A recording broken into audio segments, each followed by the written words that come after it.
The events of the action begin at night outside the city near an industrial zone in one of the hangars. Two unknown men were talking.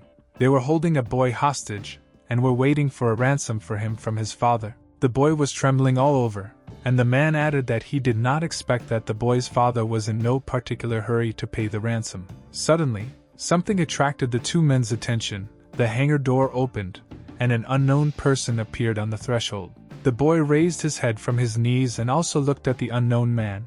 One of the kidnappers asked the unknown man who he was. The stranger was immediately attracted by the hostage, and was surprised when he saw him. The unknown guy adjusted the strap of his bag.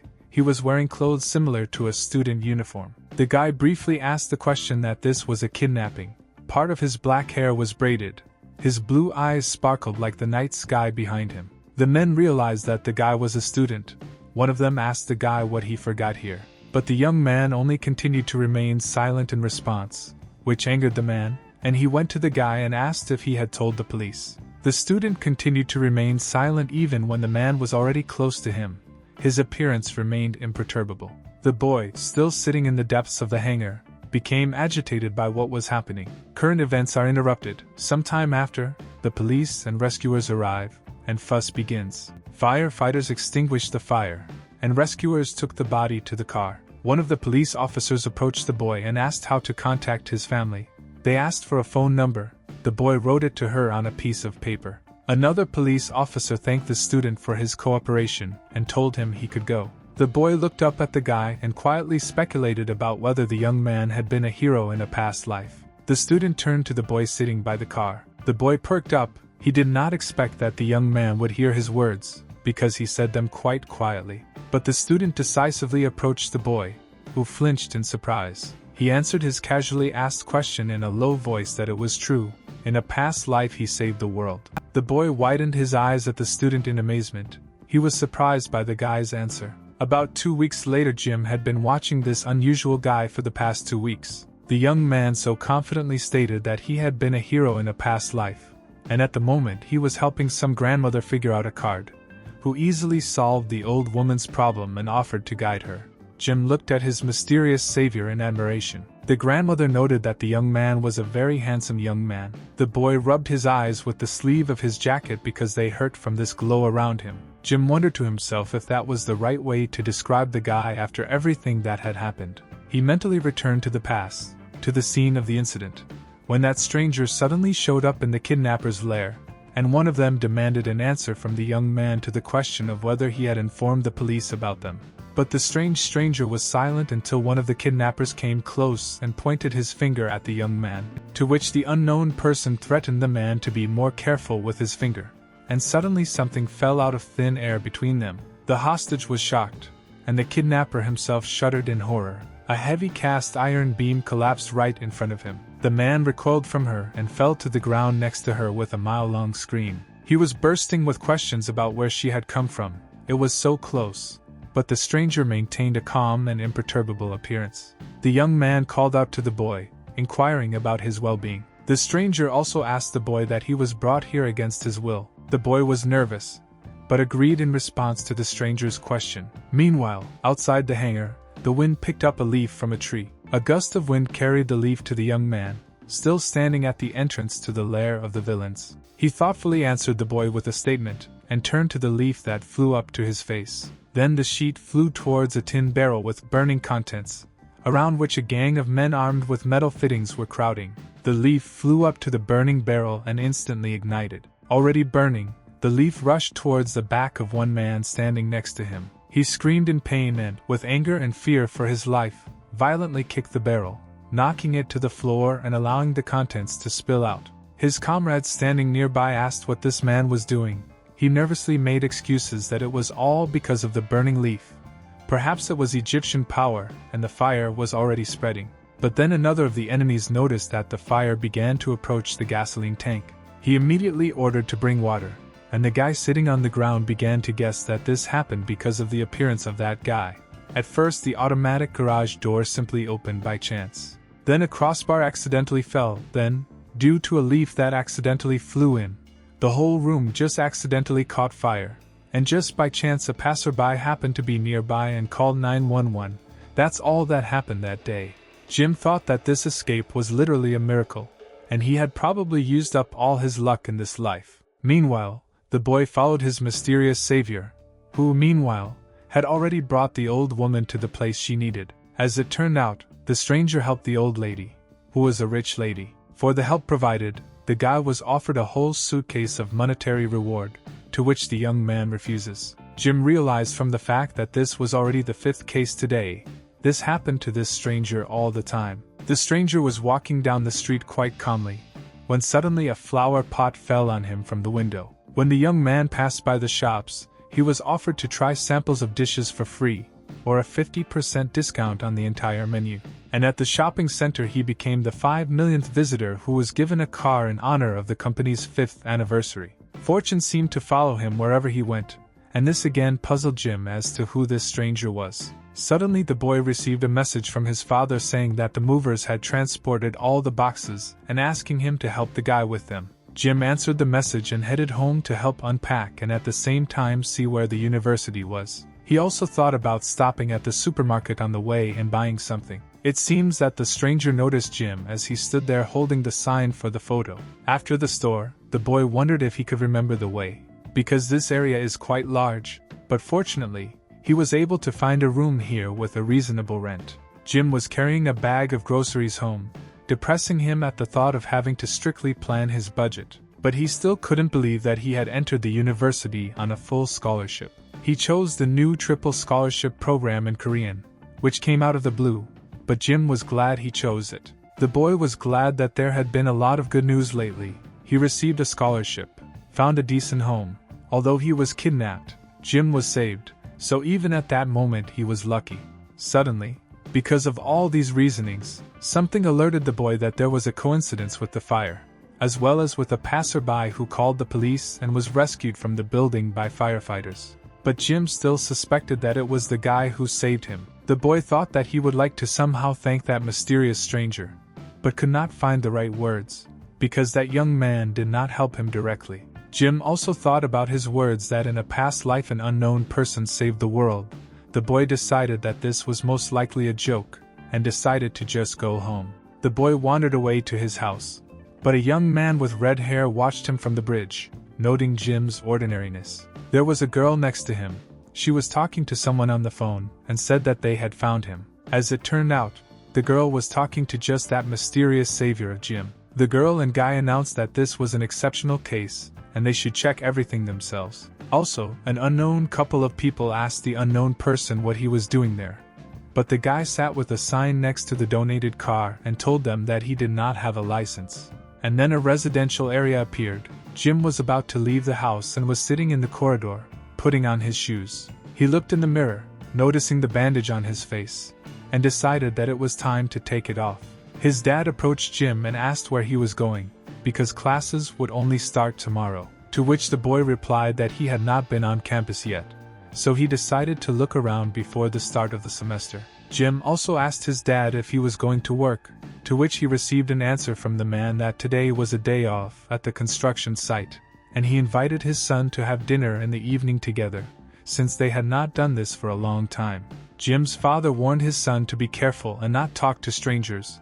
The boy replied with a smile that he knew and would be back soon. And now Jim stands in the middle of the street and realizes that he is lost. He held in his hand an old model flip phone and a map copied from the internet. He did not understand where he had come from or why there were so many small alleys here. The boy approached unknown passers-by to ask for directions, because it was a famous university. He explained that he had just arrived and asked them for help.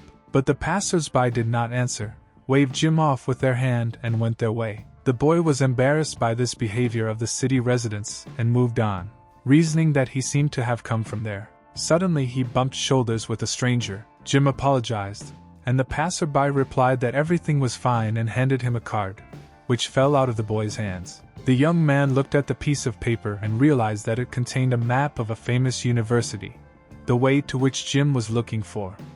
The stranger immediately understood the whole situation, that the boy asked the local residents for directions, and they ignored his request. The boy was embarrassed, because he realized that the unknown had seen everything, but he just smiled and replied that he was going there, and asked if Jim was a freshman. The boy was happy, accepted the lost map, and realized that this stranger could show the boy the way to the university. Then a look of surprise flashed across the unknown person's face.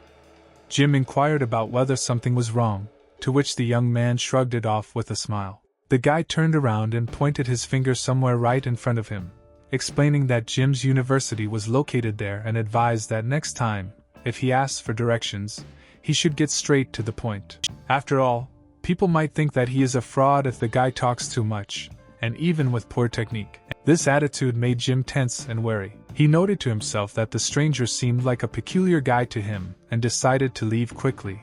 But the young man stopped him. The unknown person warned Jim that it would rain today and the best way to end it was to go home right away. The boy was puzzled by this. After some time, the boy realized that the unknown person was a fraudster who sent him not to the university, but to a residential area. Also, this area turned out to be in the opposite direction from the desired one. He felt hot with anger. And then Jim's attention was drawn to the drink machines. The boy looked in his wallet for a coin to buy soda. He was about to put a coin into the machine to buy himself a drink when suddenly the coin flew out of his fingers. It rolled along the road somewhere around the corner. Jim went in the direction of the coin's fall to pick it up, and so the boy bent down to the sidewalk to pick up the lost money. When he noticed the stranger's reaching fingers towards her, Jim runs into another guy who is after his lost money. The boy stood up and apologized to the stranger. He turned towards this young man and noticed that he was not alone there. 2 more guys were sitting nearby, smoking. The stranger answered Jim with rudeness. The boy immediately realized the unfriendly attitude of these guys and, considering the situation unsafe, moved back.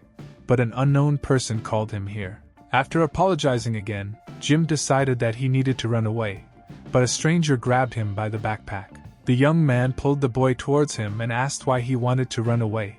Because he was the first to attack him. Then the guy yelled that he seemed to have a concussion, to which Jim responded with an offer to go to the hospital to check everything. But the unfamiliar villain pushed the boy towards his comrades. He objected to Jim's proposal to go to the hospital and, demanding compensation, dumped the contents of his backpack onto the sidewalk, only to find a very modest amount of money. But then suddenly someone's hand jumped off the branch of a tree growing above the guys. That same strange savior of Jim flew straight into the crowd from the tree. The young man flew straight at 2 of the villains. Jim turned to that savior, and the young man recognized him as that stalker. The boy was tense by such a nickname. He asked the mysterious stranger why he jumped from above. The young man pointed to the kite, and he explained that a little boy had a kite stuck in a tree and he helped free him. Suddenly the villain intervened in their conversation. He said that he would report both of them for attack. The mysterious rescuer bent down to the ground and noticed that he was standing with his feet directly on top of the other 2 enemies. The little boy, whose kite was returned, called for help. The adult ordered the bully to stand still. Apparently he knew these guys and threatened to tell their parents everything. The hooligans jumped up and rushed away, leaving Jim's things in place. The mysterious rescuer helped the boy pack his things into a backpack. But then the young man had in his hand a map of the university where Jim was heading. The boy explained that he was going there and got lost. The strange stranger said that he would go there with Jim, since they were on the same path. The boy was only happy about this news. But the mysterious rescuer added that someone wants to meet him. Gene was surprised. He didn't know who would want to meet him. And he also realized that the little boy with the lost kite and that blue-haired bully, they were brothers, but completely different from each other. Gene and his new acquaintance headed to the university. Meanwhile, on top of some structure sat a man wearing a demon mask covered with hair. He talked to someone and said that these guys are now together. It turned out that the masked man was talking to the guy who had deceived the boy. Meanwhile, the guys had almost arrived at the university. Jim was immediately surprised. While the boy was admiring the beauty of the university building, his mysterious rescuer called someone. Jim did not believe that he had really been accepted into this educational institution, and his escort noticed his friend. Then a girl with blonde hair tied in 2 buns ran up to the guys. The young man introduced this girl to Jim as Danielle and mentioned that she wanted to meet him. The savior was going to introduce Jim to the girl, but then he realized that he had forgotten his name and asked him to call it again. The boy got angry with him, but the girl answered herself. Jim was surprised that she knew him, and she added that they were also the same age. The boy was confused by how Danielle found out about his age. The girl explained that she had looked up a little information about Jim, which angered the boy, but she added that she was glad to finally meet him. The young man looked at her blooming appearance, and replied that it was mutual, and shook her hand. Danielle let go of the boy's hand and was surprised. Jim asked what was wrong with his hand, but the girl replied that it was nothing, she just wanted to check something. The boy asked what exactly. A new friend suggested that the boy tell everything along the way. She gave the boy a short tour of the university, showing the boy his faculty building, a convenience store, and a bookstore in the basement. She also showed him the library and warned him to be careful not to get lost here. Jim was surprised at how huge this place is. The girl agreed and added that it's easy to get lost here, even if you've been here before, and Danielle also gave the boy a university map. She asked if Johnny had said anything strange, but Jim didn't know who she was talking about. Danielle pointed to the mysterious savior and said that his name was Johnny, to which her new acquaintance noted to himself that he had not yet asked about his name. The boy thought about what strange thing the mysterious rescuer could tell him, and the girl suggested that Johnny had said that he had saved the world in a past life, to which Jim immediately agreed, and the new acquaintance realized that the young man with a pigtail in his hair was in no way explained this. The girl asked what the boy thought about it. He replied that he thought of it as a joke. Danielle added that Jim was thinking about it now, while Johnny was watching something through the glass window. The boy added that he had not changed his opinion, but the girl mentioned that he had been following Johnny for about 2 weeks and still did not understand whether he was joking or not. Jean was shocked that the girl found out everything, but Danielle added that she also followed the boy and asked him to think about what Johnny does every day. The boy appreciated his vision of his daily routine, but he couldn't build anything concrete in his head. The girl noted that this routine was infuriating, to which Jim remained silent. The boy honestly answered that, having assessed everything he saw, he realized that Johnny was not joking then, but still summed up that his words were nonsense. Danielle objected that this was not nonsense at all. Johnny really was once a hero, and he still had memories of his past life. After hearing this, Jim asked if the girl really believed the young man, but Danielle said that she not only believed him, but was the same herself. With these words she pointed to herself. Jim's new friend added that although she couldn't prove it in any way, the boy could see everything for himself and asked to look at Johnny. The boy looked at him and noticed small floating sparks. He pointed to them, but the girl asked not to point to them, because she herself did not see them. Jim was surprised, because he saw them very clearly and brightly. But Danielle explained that they are invisible to other people and even Johnny cannot see them. She also added that probably only Jim could see them and asked him to give him his hand. The boy extended his hand to her. Their palms touched. The girl said that if Jim touched someone, then others would be able to see them. The boy's new acquaintance was surprised when she saw them for the first time. Jim asked the girl what these sparkles meant. Danielle explained that these are pieces of Johnny's luck, power, wealth. All this arises from these grains of luck. This power was granted to Johnny after his heroic deeds, just like Jim's ability to see them. The girl wanted to add something else, but her new acquaintance asked her to stop. Jim said that he had no memories of his past life. His friend noted this as strange. She explained to the boy that he could see powers, but they only vaguely sensed them, and through physical contact he could allow others to see them. Therefore, Jim had to be reborn, but, according to him, he had no memories left. The girl also added that there are 2 explanations for this. The first is that the boy is hiding memories from them, or has not yet remembered. At this phrase, the girl pointed her finger at the boy's forehead. Jim asked her if he was also a hero. The girl replied that she didn't know, but she knew that there were still such reborn heroes, and there were also terrible villains. But because the boy doesn't remember anything, they can't say whose side he's on. And Danielle summed up that for this reason she closely followed the boy and wanted to meet in person. The girl also added her guess as to why they were reborn. She thought that if they were given a new life because of actions in the past, then the reason for rebirth could be related to saving the world. Danielle said she thinks Jim might be a part of this, whether he likes it or not. Sometime later, the boy felt mentally exhausted due to the amount of information received from Danielle. The girl promised to tell all the details later, as she noticed that the boy was already completely out of his mind. Then the phone sounded. Jim received a message from his father. He was in the store and asked his son what was best to buy for dinner. Jim opted for mushrooms and answered his dad. But as soon as he left the university, he saw the rain falling. The boy thought with annoyance that he did not have an umbrella with him, and according to the forecast, rain was not expected. Jim thought of staying on the porch of the university under the roof until the rain subsided. He remembered the words of that strange swindler who predicted today's rain. The boy decides to go for a run and immediately regretted his choice, because it was quite cold due to the bad weather. But Jim didn't stop and ran home, thinking that today was clearly not his day. The boy finally got home. He noticed that his dad also went out without an umbrella, leaving his wet shoes and socks in the hallway. The young man headed to the bathroom to wash himself and prepare everything before his father arrived. Hours passed, and Jim's dad never returned. The boy called him repeatedly, but the answering machine went off. Jim begins to suspect that something happened to him. Then finally the father answers. The guy asks his dad where he is, why he didn't answer the phone. But Jim's father apologized and said that he was already on his way. But terrible cries of a chase were heard in the background.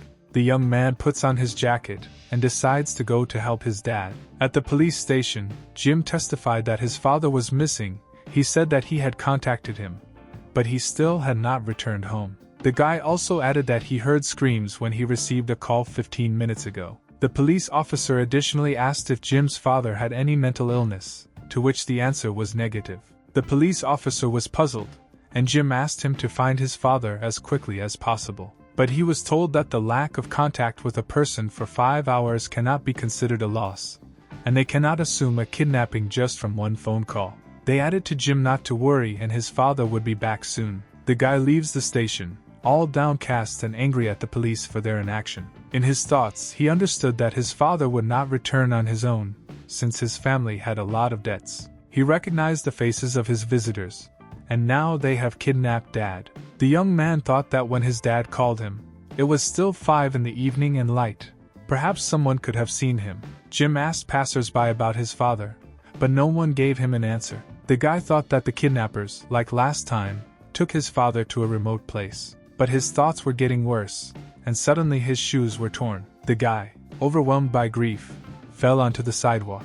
Jim didn't know what to do, because the police didn't help, and they didn't know the neighbors around. The young man was completely desperate, because he did not know what to do now. Suddenly Jim received a phone call, and the screen showed that it was Dad. The young man immediately picked up the phone. Someone's voice spoke. He reported the accident. Jim only asked where she was. The guy ran to the scene of the accident. Many people with umbrellas were already crowded there. Jim pushed the people in front to look. He was suddenly shocked by what he saw. Ambulance workers loaded his father onto a stretcher. The man was unconscious. Jim shouted at them to stop. The people in front were thinking about dialing the phone they found again. Jim's phone rings behind them. It turned out that Johnny and Daniel found the phone. They turned around and saw their new acquaintance. The girl asked Jim where his umbrella was. The boy was dumbfounded. Again his secret savior came to the rescue when he needed him. Jim shed tears from the surging feelings. Danielle noticed this and asked him to calm down. Some suspicious people were standing not far from the accident. They were angry about something. One of the men with earrings in his ears grimaced. A little later at the hospital, the guy was told that the moneylenders had nothing to do with it. In fact, Jim's father was helping some old lady with a cart full of boxes. My father was pushed by a random motorcyclist and rolled down the hill. The young man asked the girl if this was so. She nodded and added that she was very surprised when Jim started talking about moneylenders and all that. But the boy mentioned a phone call, where there were echoes similar to persecution. But Danielle explained that they were passing by when it all happened, and they shouted this not to the father, but to the motorcyclist. This explanation calmed the young man. And then Jim's dad came out of the corridor. He was holding a napkin to his head. The boy jumped up and ran up to his father with questions about his condition, but his dad replied that it was just a slight concussion. He also added that the doctors recommended resting for a few days and returning if it gets worse. His mysterious savior approached Jim. He handed the guy his father's jacket and said that a couple of ice packs would be enough. The boy noted that Johnny had helped him several times, to which he replied that he had done nothing of the sort. Johnny added that if the young man wants to thank someone, then he should thank Danielle, who called the police. The rescuer also added that Jim needed to go get the results, but he tried to stop him. At first, Jim wanted to thank Johnny for saving him, but then he thought that when he was wanted, the fire brigade came to the boy's aid, and it was not he himself who saved Jim from the school bullies. Each time Johnny just happened to pass by. But Jim remembered the young man's question in the hangar that he had been brought here against his own desire. The boy still grabs his new friend's jacket with his hand and thanks him for stopping to help. Johnny didn't quite understand his words and looked at the boy in amazement. But Jim explained that he thanked him for not passing by then. Jim, the father, and the boy's new acquaintances leave the hospital and go home. All this is noticed by the same swindler who deceived the boy during the day.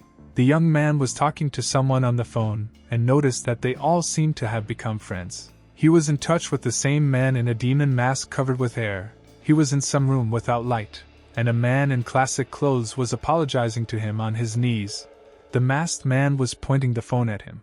At the other end of the phone came the voice of a scammer, who was angry with the man for not being able to bring one specific person to him. To which the frightened man replied that he almost grabbed him, but because of the sudden appearance of a motorcyclist and people, he missed him. The scammer replied that the man was no longer needed. A crunching sound was heard in the receiver, and the young man hung up the phone. He decided to appear on stage. First day of classes for freshmen. The campus is full of excited and anticipating newcomers. Then the same blue-haired bully appeared in front of Jim, who was also beaten. The boy decided that his university days were destined to begin completely differently. All three bullies were sitting on the floor in front of Jim. They were beaten, and behind them stood a guy with red hair. Suddenly, that young man with red hair called out to the boy menacingly. He asked Jim if he knew these guys. The guy found him scary. Jim looked again at the trio of hooligans. He remembered yesterday's incident, but did not understand that with their faces, they were very beaten. The young man with a red mane repeated his question. Jim thought that he was the leader of their gang. Carefully backing away, the boy said that he did not harm these guys. But Jim bumps into someone's back. Turning around, the boy notices Johnny, who told him that it is dangerous to walk backwards. He also asked what was going on here. Jim pointed to the scary guy with red hair. Johnny didn't understand what kind of scary guy he was talking about. But then Jim remembered that his savior was then at a showdown with hooligans, and thought that he needed to warn the guy about the danger that threatened him. But Johnny had already come close to the scary guy with red hair. The mysterious rescuer clicked on the forehead of that young man with a red mane, and asked him not to scare people with his gaze. The frightening one was surprised by Johnny's arrival, and then showed his teeth in a smile. After a second, the young man laughed and apologized to the mysterious rescuer for being too carried away with intimidating these guys. Johnny explained to Jim that this guy was not a threat, although he looked scary, but the trio of hooligans were still shaking. The boy realized that this was an acquaintance of his secret savior, and asked if he was also a hero from the past. Johnny explained that he had worked with Harold in the past, and the red-haired youth confirmed this, and added that he had led troops on the front lines. Jim asked why the trio of hooligans were kneeling. The herald explained that the three were involved in a motorcycle accident yesterday. The blue-haired villain looked at the boy with the dissatisfied gaze of his broken face. Jim was confused. The herald further said that he just then chased after them, and in the end he added that when he caught up with the trio of hooligans, he gave them a 12-hour briefing on transport safety at his home. Harold immediately explained to Jim that he had received full consent from their parents and the police, and did not beat the trio here. Their parents beat them. This calmed the boy down. Red was surprised by Jim's reaction. He thought that because they had previously tried to rob the boy, Harold expected Jim to enjoy their situation. The boy said that he just felt sorry for them, because the trio was on their knees and covered in bruises. The redhead noted this gesture of mercy as cute. Meanwhile, the trio of hooligans silently eavesdropped on the conversation between two guys. One of them noticed that they now owe that guy money, but the blue-haired one told him to shut up. The third of the hooligans noted that the place suddenly became too crowded. They decided to take this as a chance to escape. Jim was shoved in the shoulder. He also noticed a crowd of people. Johnny explained to the boy that it was time for morning classes. Harold discovered that the trio of hooligans had escaped while he was distracted by his comrades. He stood there furious, while Johnny called someone. A young man with a pigtail in his hair told someone on the phone that those guys on motorcycles had run away and added that he was last seen from in front of the 13th building. Johnny hung up and told Harold that those guys would be on the second floor of Building 11. Jim asked how the young man with a pigtail in his hair found out where those three hooligans were. Johnny mentioned that Danielle did it, but remembered that the boy had not yet seen her abilities. The mysterious savior added that his strength lies in luck. while Danielle and Harold have other abilities. Meanwhile, the redhead was already rushing after the trio, and Johnny added that it was easier for Jim to just see everything for himself. 3 comrades ran to the 11th building of the university. The boy asked his new mysterious acquaintance how he finally found out that those guys would come here. Johnny explained that Danielle said that if the 3 hooligans ran from building 13, they would have to run away from the bus stop along with the crowd, and they would not be able to get any further, so they would hide in the nearest building on campus. At the moment, the 11th Corps is the most free. There is a high probability that they will go there, and the 3 hooligans will not rise above the 3rd floor, because they will not be able to pass through the physical education class of the 400th level. They simply will not dare because of their frailty. They don't have much choice, so they'll probably stick to the emergency exit, and there are 5 emergency exits in this building, so the chance was 1 in 5. But with Johnny's luck they found it right away. The trio of hooligans screamed and rushed down the stairs, hoping to hide from their pursuers. The hooligans wondered how the guys were able to find them, but Harold stopped the guys on the landing, explaining that he hadn't shown them enough yesterday how scary it could be. In his hand was the handle of a mop, and the pestles where he held it by the handle ignited with fire. The trio of enemies screamed and suddenly braked right in front of Harold. Jim, watching from the flight of stairs above, was surprised by the fiery power of the redhead. Johnny was surprised. As it turned out, he did not see this fire.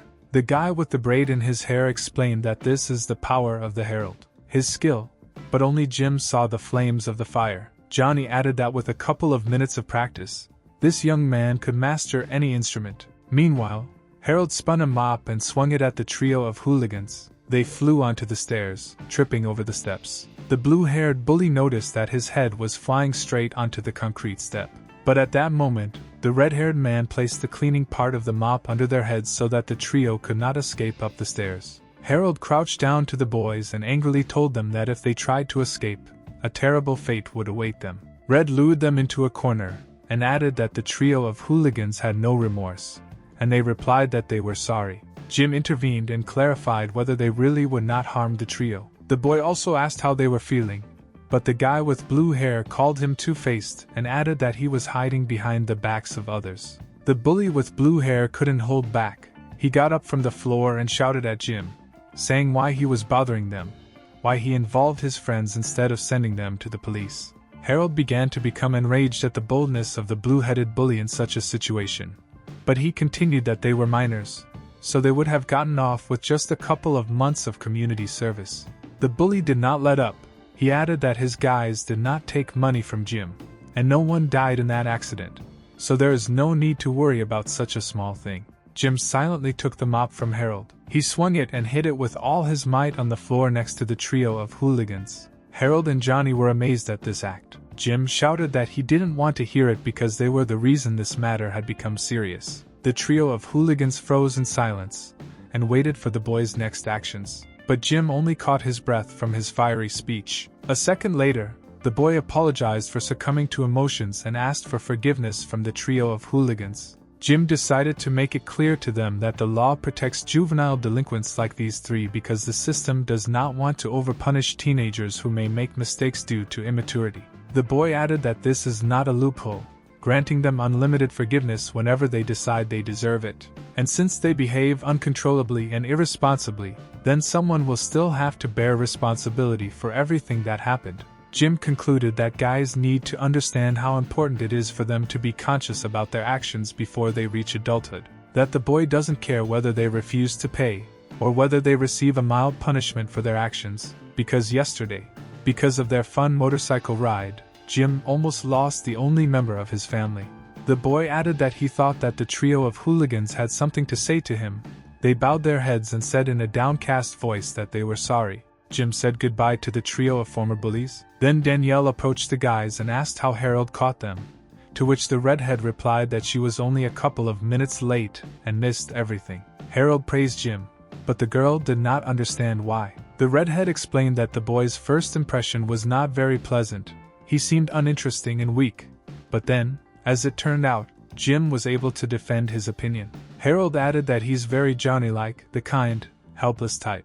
The redhead jumped up and spread his arms. He hugged Jim and said that he was stuck with them now. Meanwhile, That bully with blue hair was sitting on the stairs and discussing all his recent incidents with someone. Behind him was a creature emitting an evil aura. Jim noted in his thoughts that Harold was getting on his nerves, and the redhead put an earring in the shape of a lion on his ear. The action moves to some room. The boy is lying on the floor, and water is dripping on him from above.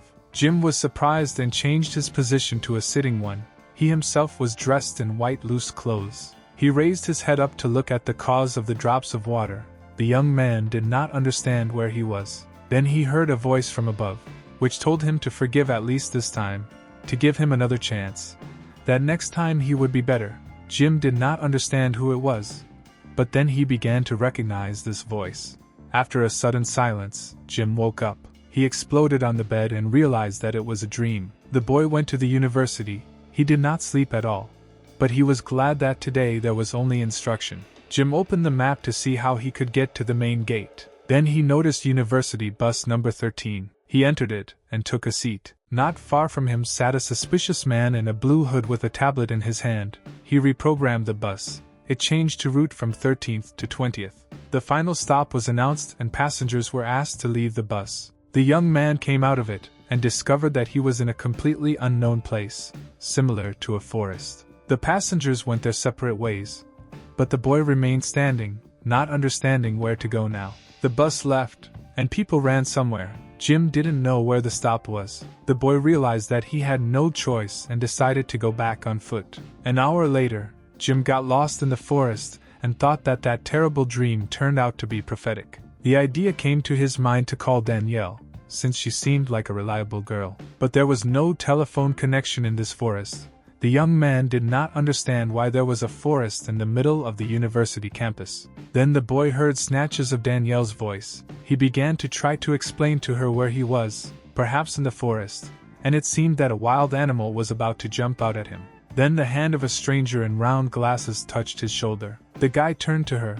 That stranger was looking with her eyes for the animal that Jim had just mentioned. But the call was dropped, and the girl began to actively apologize. She added that she had not seen anyone for 2 days. The boy calmed her down and said that everything was fine. Then an insight came to Jim.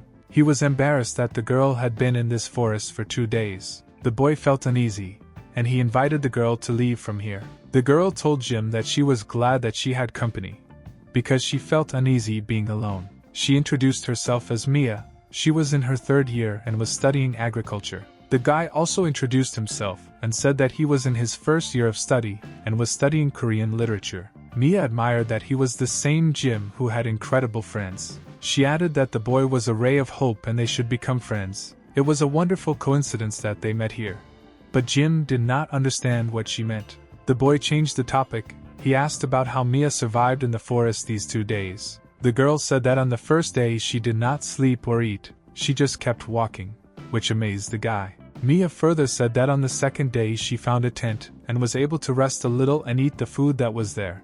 The young man asked where this place was. The girl took Jim there through some bushes. They came out to some field, where there was indeed a tent. Mia assumed that the guys from the camping club had probably left it here. Suddenly Jim noticed that someone's legs in black trousers and boots were peeking out of the tent. Mia and the boy decided to look into the tent. The girl was glad that the owner of the tent was there, and should know the way from here. The boy didn't know who was there and looked into the tent, but inside was the same guy who had deceived Jim by pointing out the wrong way to the university. He told the boy that he wouldn't have to look for him now. Jim immediately recognized him as the swindler. The guy in black stood up and laughed briefly, adding that his feelings were hurt by such a nickname. Jim wanted to tell the young man everything he thought about him, but the girl butted into their conversation and asked if they knew each other. The boy replied that they had crossed paths once. But then the young man asked Jim how his father was feeling. This shocked the boy. He asked how the guy in black knew this. The scammer continued that the people who hit his father fled. Jim did not understand what the words of this man in black meant, but the stranger warned the boy that it would hurt and hoped for his understanding. Suddenly he kicks the boy in the stomach to the ground. Jim doesn't understand what's happening. He just made a sound of pain. The scammer removes his foot, giving the boy the opportunity to clear his throat and regain his breathing. Then the man in black shoves the boy again and presses Jim's shoulder into the ground with his foot. The boy does not understand what this young man is doing and tries to take his leg off. The scammer, with annoyance in his voice, replies that he sees nothing and perhaps skin contact is necessary. The man in black reaches down and presses his hand over Jim's mouth. A smile appears on his face, and he exclaims with joy that he now sees that he has apparently achieved the desired result.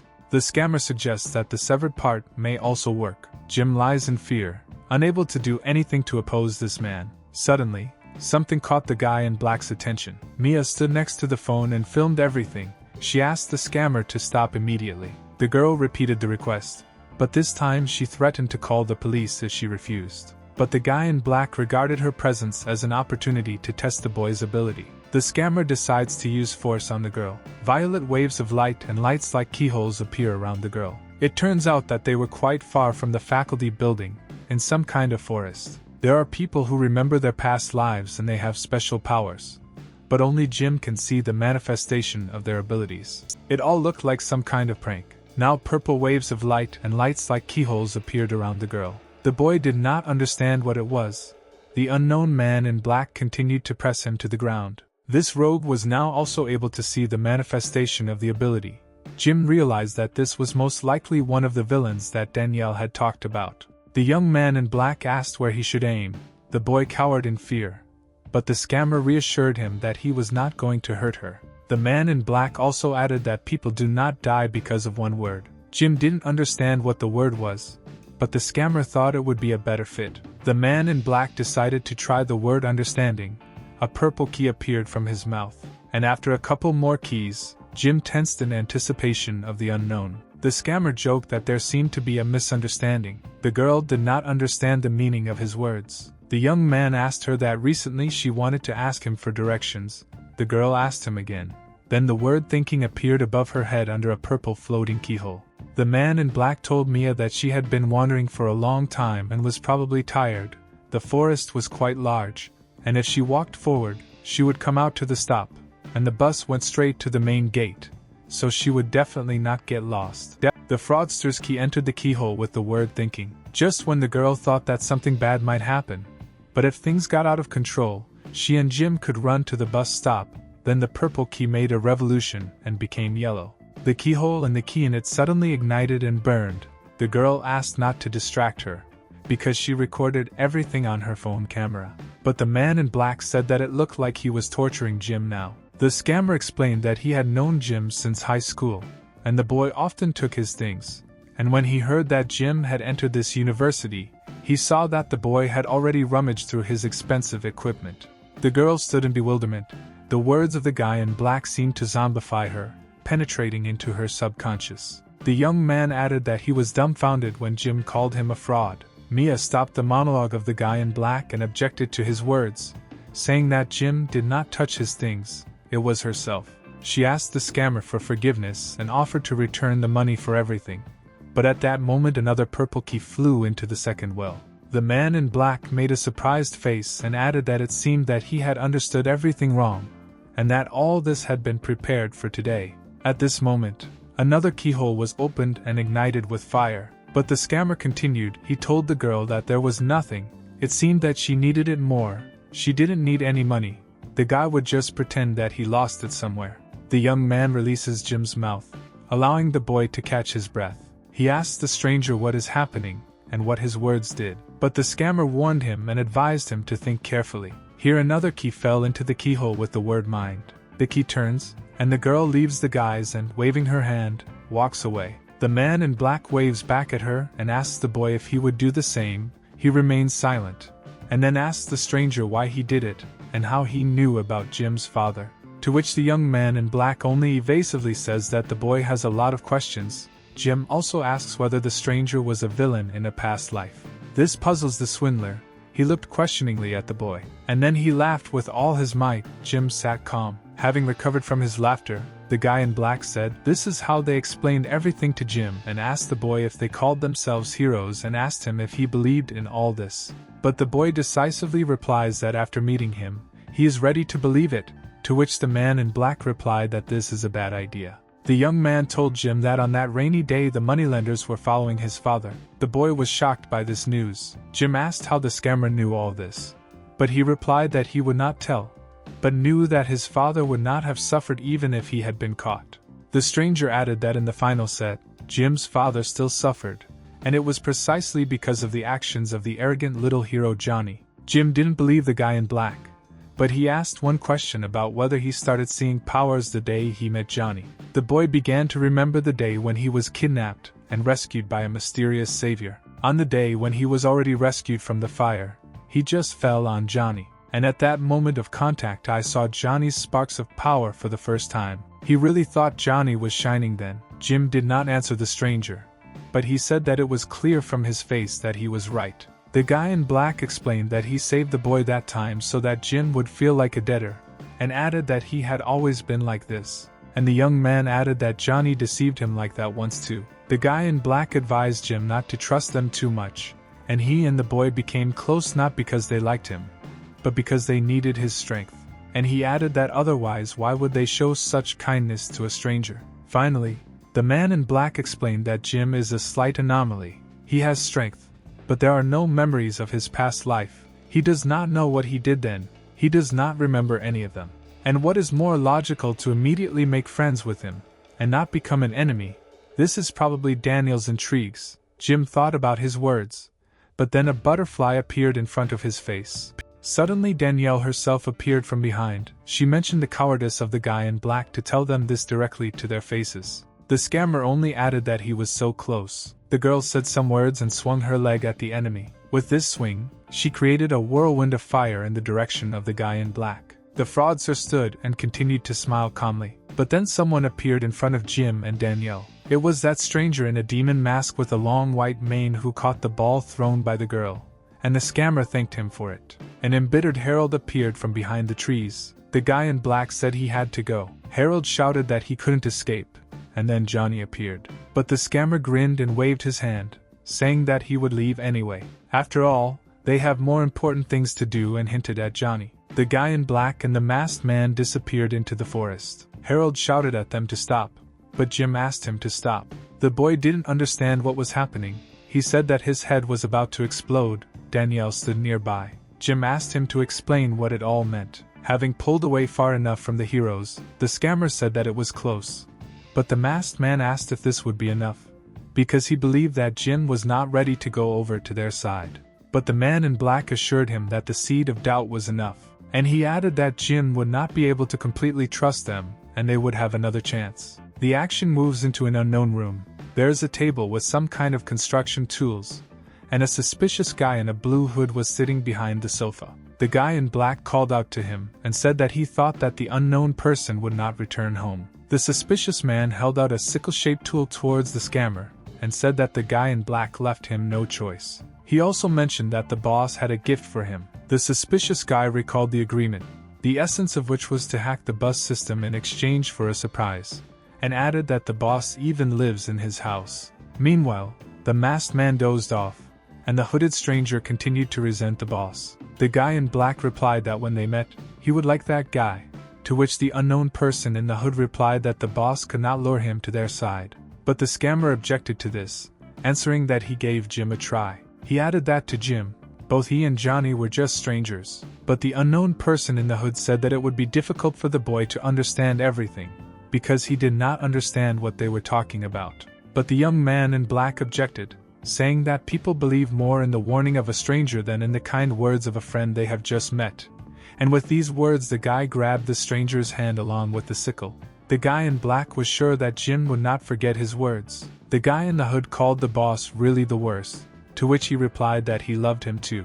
Meanwhile, Danielle decided to tell Jim everything about them. She began to draw a diagram on the board and said that several hundred years ago there was a war in which they won, protecting the earth from external threats, and they all died. Harold and Johnny sat in the room and simply silently listened to the girl's story. Danielle continued that, technically speaking, that's where their lives should have ended. But they all came to their senses and turned out to be primary school students in the 21st century. The girl added that memories of their past life returned to them as soon as they turned 10. Jim asked if they were sure of the veracity of their memories, to which Harold agreed. And he also added that they have the same faces, personalities, gender, they don't know why, but they even have the same names, and they don't look like their parents at all. With these words, the redhead tossed the phone to Jim. On the screen there was a photo of Harold's family, where he was still small. The guy was completely different from all the family members. Then he joined the conversation. He said that only their age had changed, because they were all the same age, and also their strengths. Harold said he always had an easy time learning new skills, but he wasn't that good. He added that with Johnny too, he had not been so lucky in the past. Danielle said that it was as if their powers were only truly unleashed now that they had been reborn. She asked Jim what he saw. The girl added that perhaps because of Johnny's luck, they found out that they all went to the same school and they did not have to look for each other. And she said that Aiden also studied with them. This is the guy in black that Jim saw recently. The boy immediately asked who this Aiden was. Danielle said that in his previous life he sold out the nation. With these words, the girl put a black cross on the drawing board, where their state was. Jim was horrified by her words and asked again. Danielle confirmed and added that Aiden sold the land to the enemy by deception, which was the start of the war. Harold and Johnny sat on the sofa in tense silence. Jim asked the girl what it meant that he did it by deception, and Danielle asked the guy if he saw his strength. The boy replied that he saw a key appear from Aiden's mouth and open something, as if it had weakened the man's barriers. The girl replied thoughtfully that this was expected of him. She said that Aiden had always been a swindler. He easily managed to deceive people and get from them everything he wanted, and if after rebirth he, like everyone else, became stronger, then just a few words and people would begin to follow his orders. Jim remembered what Aiden did to Mia in the forest. Danielle went on to say that two types of people usually interact with Johnny. Some benefit him, while others harm him. Aiden, of course, belongs to the second category. From the age of 10 they constantly found themselves in the same class. And in high school, Aiden switched to homeschooling. Everyone was suspicious of him, although there were no prerequisites. At least before, Jim asked a question about what happened. Harold added that he was a fool for thinking Aiden might have changed. The girl continued the story. She said that the crime rate had increased in this area and they all found out that Aiden had been in contact with different gangs. They are not sure, but they think that Aiden has already made his move. Danielle said there was a good chance he was involved in Jim's father's case as well, but his strength is only in conversations. Jim asked if the heroes could stop him, but the girl said that he was not alone. They are sure that at the moment there are 2 more working with him, so there are 3 of them in total. But so far they do not know their names or faces. The boy was puzzled why they could not remember what they looked like if they said that their appearance was the same as in a previous life. The girl told him that everyone who worked for Aiden kept their names and faces secret. Besides, there were a lot of them, and they are not sure who exactly was reborn, which is why they watched Jim so closely after Johnny found it. Here again Harold joins the conversation. He said that they did not remember Jim, and did not know for sure whether he was a supporter of Aiden. The redhead added that it seemed like he had also seen the boy for the first time, which confused Jim. Danielle added that the boy is on the good side and there is a high chance that he is also Johnny's lucky star. Jim found their excessive joy and festive mood suspicious. He was still thinking about the words Aiden had said. Jean told the heroes that he understood their situation and asked what he should do. Danielle said she wanted to answer but couldn't figure out what Aiden was planning, but added that the scammer would do anything to get the boy on his side. This is already a problem, even if he has the best intentions. But if he wants to capture Jim at any cost, then he will be in great danger. Then Johnny approached the boy and said that the heroes would look after him. Danielle said that the boy might think that they were too pushy and might not like it, but they should carefully monitor Jim's surroundings. Harold nodded in agreement with the girl's words. Jim thought about all the words he heard and made a decision. All the heroes present sat in depressing anticipation. The boy said that after everything he had seen, he could not say that he did not believe them. He added that he couldn't refuse when they all wanted to protect him and said that he actually had to thank them. To be honest, Jim thought that he would really die, as it was very scary. The boy asked the heroes if he wants to stay away from Aiden. It turns out he needs to keep a low profile. The heroes thought about it and answered that it could be difficult. A little later in the classroom, the students present were discussing the newcomer. They said that Jim was a legend, that he hadn't even been there a week and already became friends with the trio. They were amazed at how he managed it. Meanwhile, the boy was sitting all red from confusion. He wondered if the whole university really knew about these 3. Jim remembered Mia, who also mentioned that he had incredible friends. The action moves to the university canteen, where people have already gathered for lunch. 2 girls were carrying lunch to eat at the tables. One warned the other to be careful not to spill it. She assured her that there was nothing to worry about. She was not as clumsy as she was. But the phrase was cut off. The girl pushed someone in the back. It was Jim. The girl hurried to apologize to him. He said that everything was fine. A friend of that girl came up and said that she should have been more careful. The second one simply apologized. Oh, the girl with purple hair froze for a moment. She recognized Jim as the freshman everyone was talking about. And meanwhile the boy was checking his modest lunch for damage. The friend did not understand the girl, and she explained that the guy had connections. Danielle is a second-year student at the Faculty of International Relations. She has been in first place in her department since day one. She is kind and smart. She knows almost everyone at the university. Regardless of year or department, she seems to give the best advice. Even in non-campus related matters, people ask her for advice on stocks and finances. Nobody knows how good she is, but it is known that even professors and investors turn to her for help. The friends discussed that Danielle had made millions from her investments. One of the girls showed her business card. It was white with a gold bow tie. The friend with purple hair explained that when Danielle helps someone, she gives this card as a kind of IOU, which means that he now owes her the favor. The second friend noted that it didn't sound like much, but the girl with purple hair advised me to contact her as soon as possible. It means a lot in this university. The next Harold, also in his second year, but already in the Faculty of Athletics, everyone in the faculties of Arts and Athletics knows him. He is a beast. During sports competitions, everyone, whether tennis players, archers or other athletes, wants him on their teams. In addition to sports, he is incredibly good at building and repairing cars, and excellent in everything technical. He looks intimidating, but he is simple-minded and easy to get along with. The girlfriends were discussing Harold, one of whom said that the art faculty loved to call him as a model, since he had a beautiful face and body. But then a friend with purple hair noticed something. These 3 heroes just entered the dining room. Johnny is also not a second-year student, but in the Korean language and literature department. Absolutely everyone wants to take courses with him. A friend asked why. He helps his classmates with their studies. But another friend replied that the reason is different. He is a dream. And she compared the guy to the Messiah. The girl looked at her friend contemptuously, but she added for convincing that she was not joking. The girl gave examples that if Johnny was late for class, the professor was also late. If he didn't show up, then the class was cancelled. If he didn't finish the project, then it was rescheduled. And most importantly, that Johnny's neighbor was never called.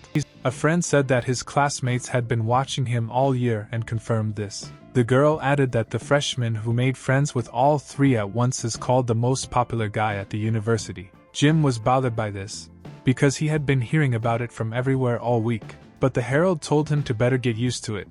But the boy objected that he had not done anything, but rumors spread on their own. But Danielle said that this could work in his favor, because the more annoying the situation, the harder it is for Aiden to get close to him again. The girl added that enough about this. Registration ends tomorrow, so the boy should take a look at his schedule. Jim looked at his schedule and noted that he had just moved and needed a part-time job, so his schedule was not particularly tight, and also noticed that he had a lot of classes in common with Johnny due to the fact that they were both in the same department. Danielle noted that Johnny's luck would protect him from most things, but he should still be careful and asked Jim to pay special attention to his choice of friends. The boy noticed a bracelet with a gold butterfly on the girl's hand. He remembered that day he also saw a golden butterfly. Jim thought it might be Danielle's powers. He turned to Johnny to ask him something. The boy asked that Danielle's power allows her to find people and things. Johnny replied that it could be used that way, but the main effect was different. But his answer was interrupted by the girl sitting next to Jim. The boy asked her what he had to decide. She explained that they needed to split into teams for a group project. Jim looked around the audience and understood, but he was embarrassed that everyone was looking at them. The girl asked who he decided to team up with, because 5 people were needed. Johnny explained that there were only 2 of them so far, and the girl immediately offered her candidacy. But then one guy noticed Johnny. He called his desk mate and invited her to join Johnny and Jim's team. The girl dozing nearby agreed. Here the teacher suggested taking a break while the students had not yet united into groups. Most of the students rushed to Johnny asking him to join their group. The desk mate continued to beg the guys to take them, but Jim said that he didn't know anyone.